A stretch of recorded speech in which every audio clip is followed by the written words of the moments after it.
জুলুমতন্ত্র চাপিয়ে দিলেন তারা আজকে এই রাতের বেলায় অত্যন্ত মর্মাহত এবং দুঃখ নিয়ে দাঁড়িয়েছি।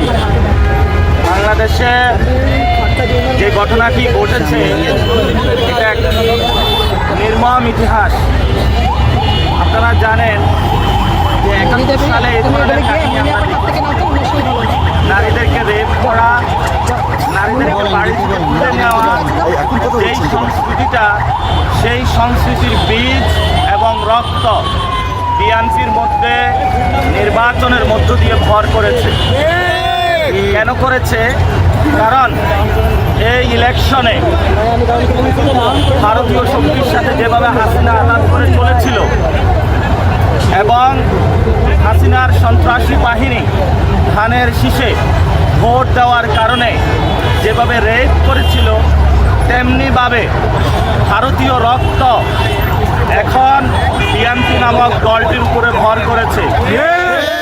সেই জন্য তারা গণ অভ্যুত্থান থেকে গড়ে ওঠা জাতীয় নাগরিক পার্টি শাপলাকলি প্রতীকে ভোট দেওয়ার কারণে আমাদের সম্মানিত বোনকে যেভাবে তারা দর্শন করলো, গণদর্শন, এটা বাংলাদেশে ইতিহাসে একটি নজিরবিহীন ঘটনা হয়ে থাকলো।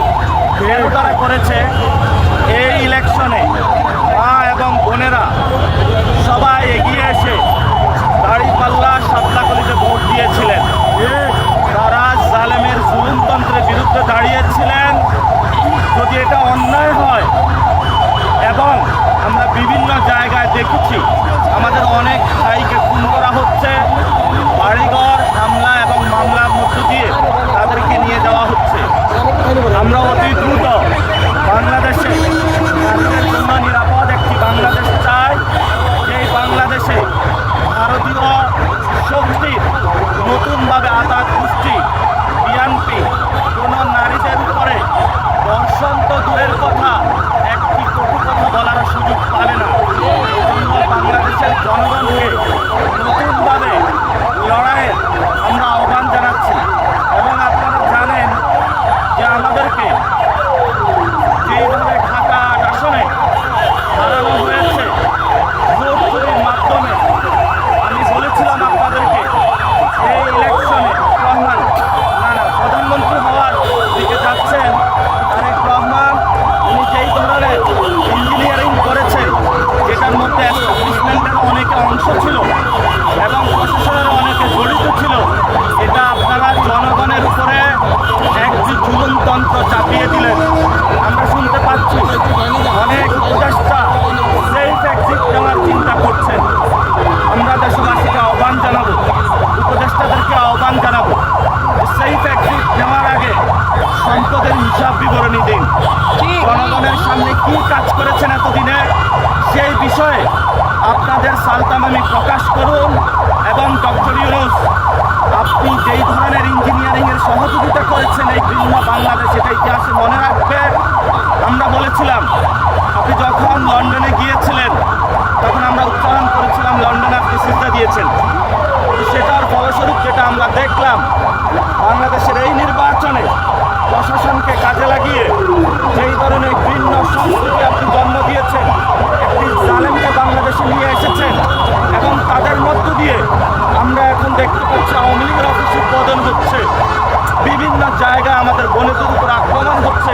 এটার জন্য আপনি ইতিহাসের কাছে দায়বদ্ধতার জায়গায় থাকবেন। আমরা কাউকে ক্ষমা করার পক্ষপাতী নই। আমরা দেখেছি এখানে ইনকিলাব মঞ্চে যখন হামলা হয়েছে, এই ধরনের জুলুম নির্যাতন আপনি তাদেরকে চাপিয়েছেন। আমরা বাংলাদেশে যখন শহীদ উসমান হাদি ভাইয়ের হত্যাকাণ্ডের বিচার চাওয়া হয়েছিল, বলা হয়েছিল ইলেকশন বন্ধের পায়তারা, ইলেকশন হয়েছে। আমরা এখানে শহীদ উসমান হাদি ভাইয়ের চত্বর থেকে বলতেছি, বাংলার জমিনে শহীদ উসমান হাদি ভাইয়ের হত্যাকাণ্ডের বিচার হতে হবে। যদি ওই হত্যাকাণ্ডের বিচার হতো, আজকে আমার বোন গণধর্ষণের শিকার হতো না। বিএনপি নামক যে সন্ত্রাসী কার্যক্রম তারা শুরু করেছে দলটি, আজকে সন্ত্রাসী অ্যাক্টিভিটিদের তারা সাহস পেত না। তারেক রহমানকে বলবো, ইঞ্জিনিয়ারিং করেছেন, যথেষ্ট হয়েছে, সন্ত্রাসী কার্যক্রম বন্ধ করুন। আপনার জন্য লজ্জা।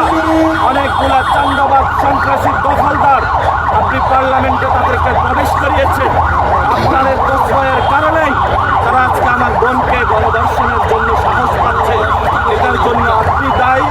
অতি দ্রুত যদি ব্যবস্থা না নিন, আমি বাংলাদেশের মা বোনদেরকে বলবো, রাস্তায় নামুন, প্রতিবাদ করুন। আপনার বোন যে ধর্ষণ হয়েছে এই বিচার আমরা ইনশাআল্লাহ বাংলাদেশ থেকে গড়ায় গন্ডায় বুঝে নিব। সেই জন্য আমাদের যা যা প্রয়োজন প্রত্যেকটা জায়গায় আমরা প্রতিবাদ জারি রাখবো।